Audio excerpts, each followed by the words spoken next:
Welcome, everyone, to another Relate Well with Dr. Rick Marks. And I hope you're having a great day. I hope you're finding everything that you want in life coming your way, and the Lord is blessing you as well as your family and friends around you. You know, these are interesting times that we're in. You see a lot of division in our country, politically, racially, denominationally. A lot of brokenness and a lot of hurt. Yet, folks, do not forget there's a lot of good in our country. There's a lot of love being passed around.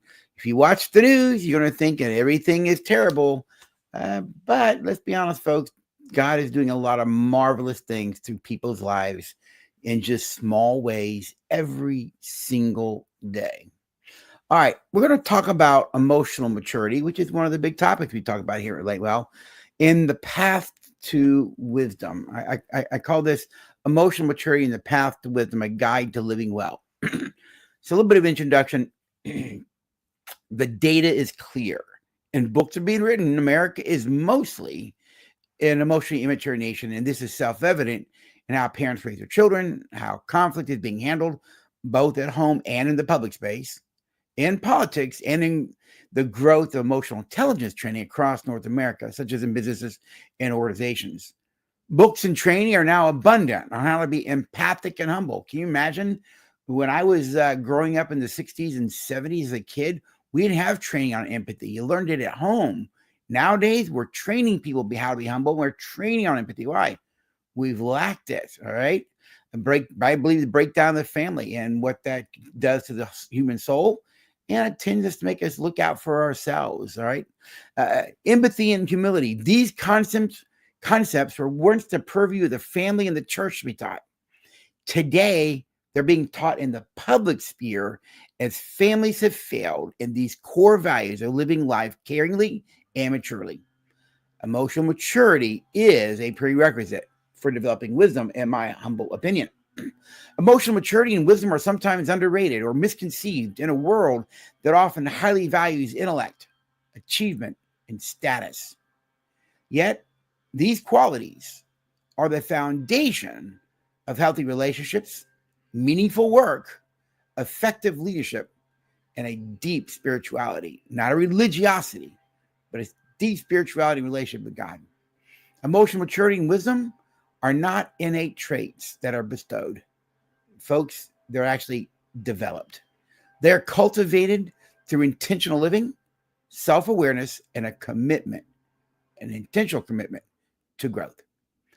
And in this podcast, I want to explore the nature of emotional maturity and wisdom, how they develop, what sustains them, what hinders their growth, and how the integration fosters a lifestyle marked by depth, peace, and relational richness.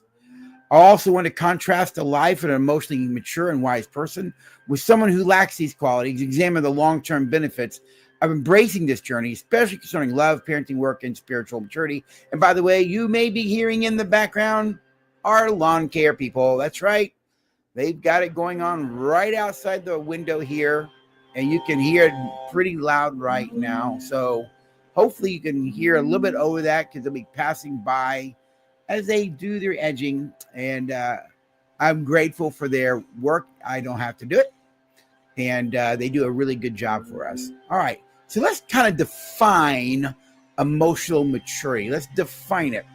What is it, you might wonder? All right, it's kind of loud right here for me, so we're going to start right there. What is emotional maturity? Emotional maturity is the capacity to understand, manage, and appropriately express one's emotions constructively and socially. It does involve self-regulation, empathy, accountability, resilience, and the ability to respond rather than be reactive. Emotional maturity does not just happen, folks. It begins in childhood when we live the life experiencing where it begins in our childhood. I should say it that way. Where we lived a life experiencing healthy, secure attachments, where emotional maturity was modeled. It was not in my home. And there was an abundance of and consistency in being emotionally nurtured. That's right. To develop emotional maturity, you had to have been emotionally nurtured in healthy ways. Emotional maturity allows for self-awareness, which is the ability to recognize one's emotional patterns and to identify and label one's emotions. We all need a vocabulary, an emotional vocabulary, having words more, not just I'm hurt, but I feel powerless, I feel helpless, I feel resentment, I feel angry. All right. There's a lot of words out there. I really encourage you to go look online and just type in feeling vocabulary, emotional vocabulary, and there are lists out there of all kinds of emotion words. All right. Emotionally mature individuals are open to feedback. They're teachable, they're honest, and they're emotionally open in their relationships. They mature over time, understanding that emotional maturity is a lifelong journey. It allows for giving oneself grace. That's right. It allows to give yourself grace, and you give grace to others. Emotional maturity develops healthy, mature relationships while practicing self-control, mindfulness, and healthy routines that lead toward caring and healthy relationships. Thus, emotional maturity is secure in vulnerability, as these people possess high self-worth and high self-esteem. They admit their mistakes. They give grace to those who make them and can ask for help when needed. They strive for excellence, not perfection. Mature adults know that perfection is not a possibility. Excellence is. So what are some thoughts here about what will keep someone from becoming a healthy, mature adult? Here's a few thoughts I have. What can prevent you from becoming a mature adult? One thought is emotional avoidance or suppression. Your inability to want to deal with emotions, so you avoid them, you shut them off.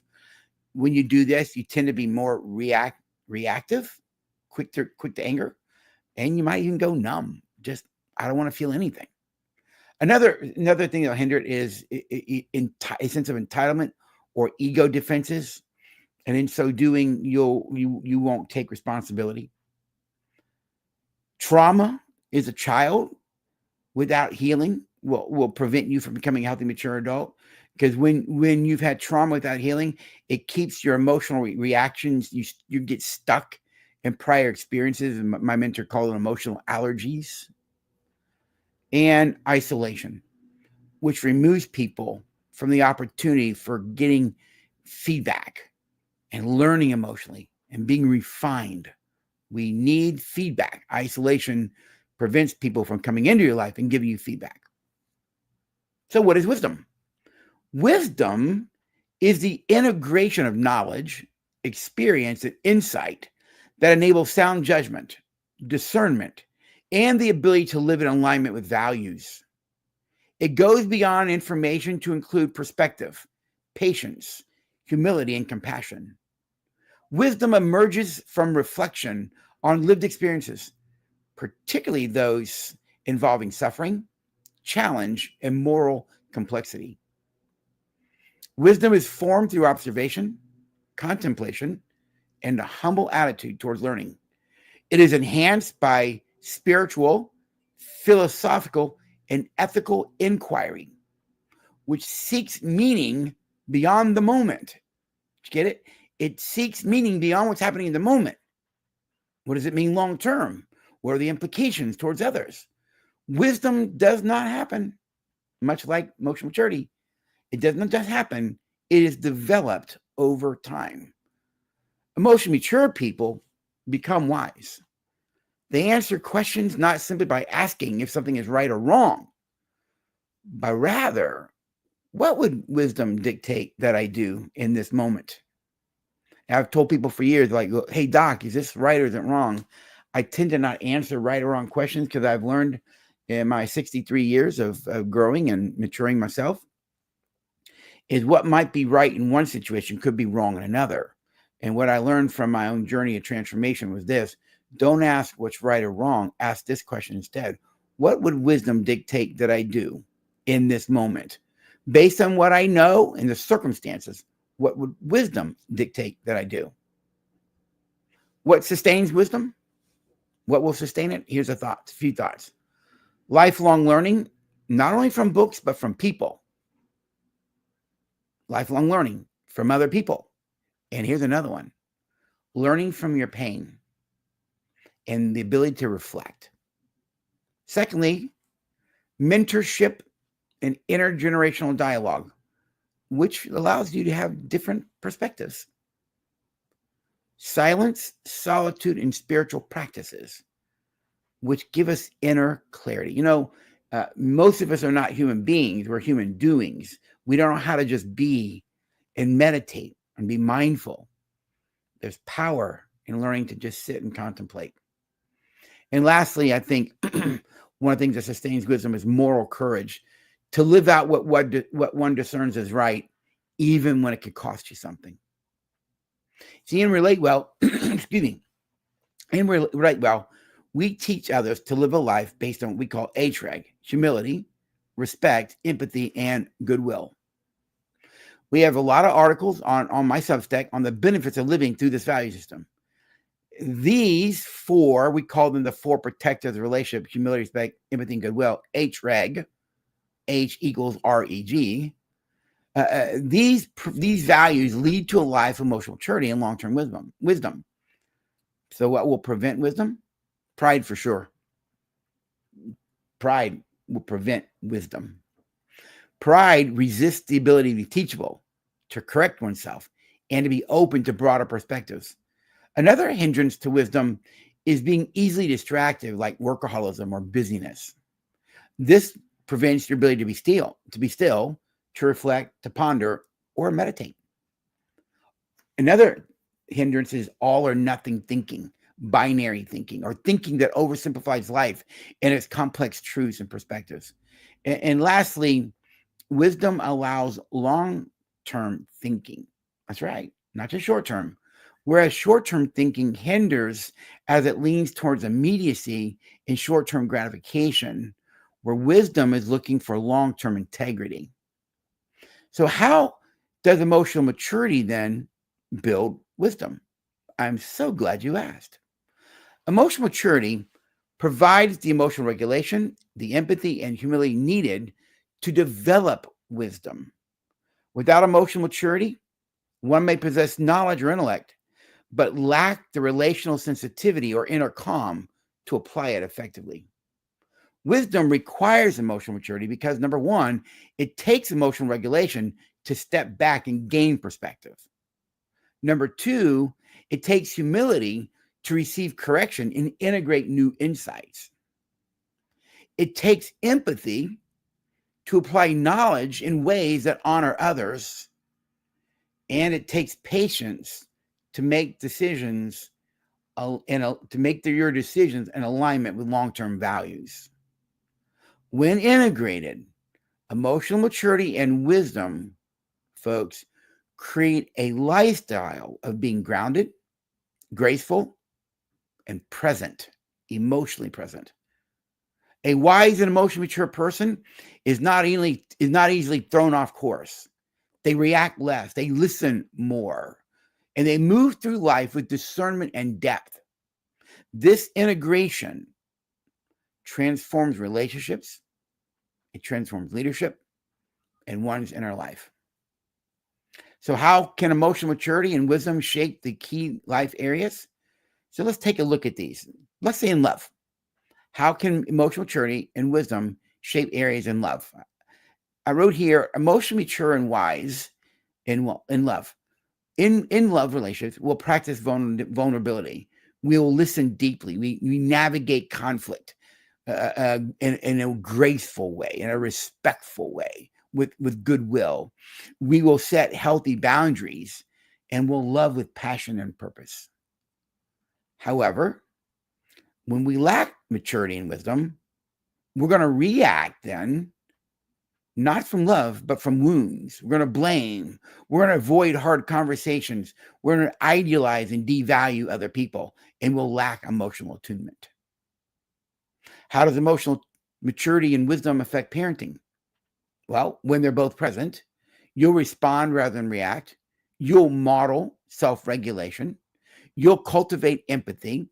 You're going to respect a child's individuality, and you'll discipline with consistency and love, not harshness, not with shaming, not with beating up or creating fear in the child's heart.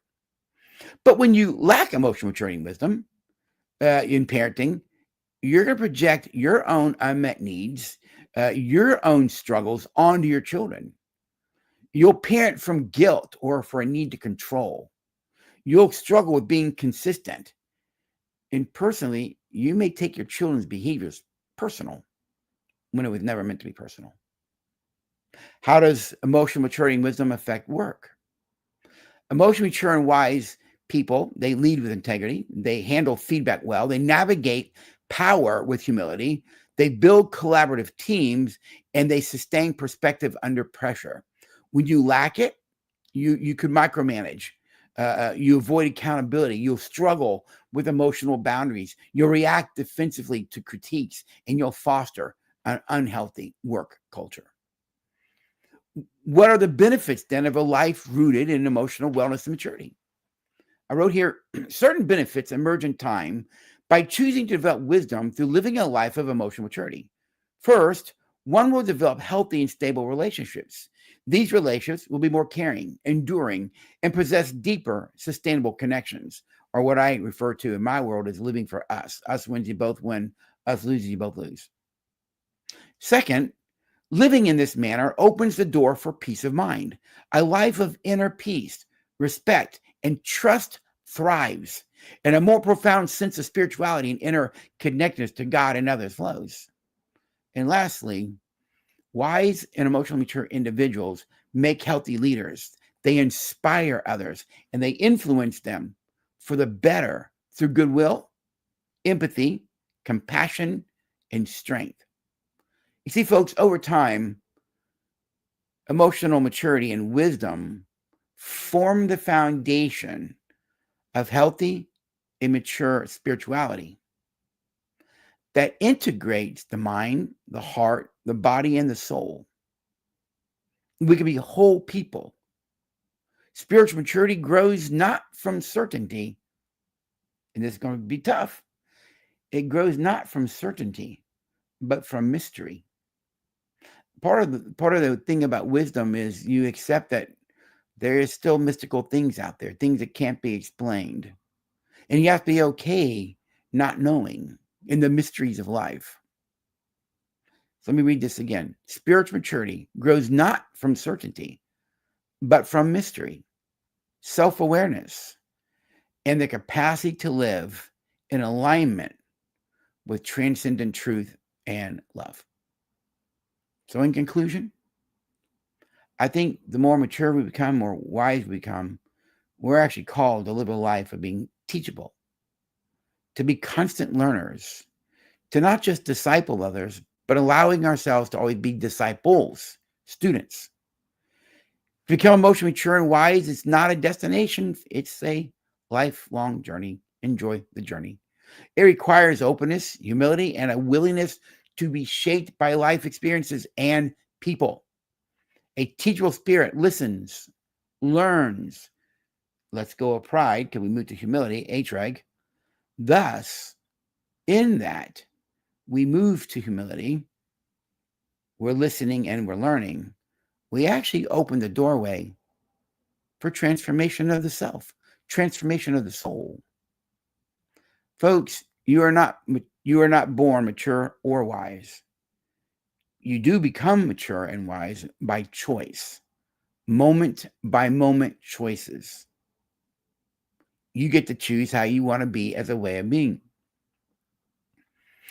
So I encourage you, choose to listen, choose to reflect, choose to grow, choose to love with depth, lead with humility, and live with integrity.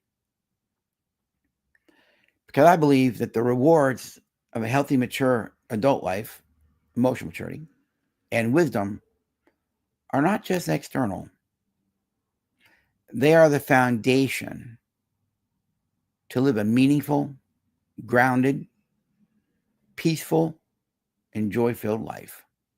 And yes, You'll have the challenges of life. There will be anger at times and fear, but you don't live there. You feel it, you understand it, you embrace it, and you move on.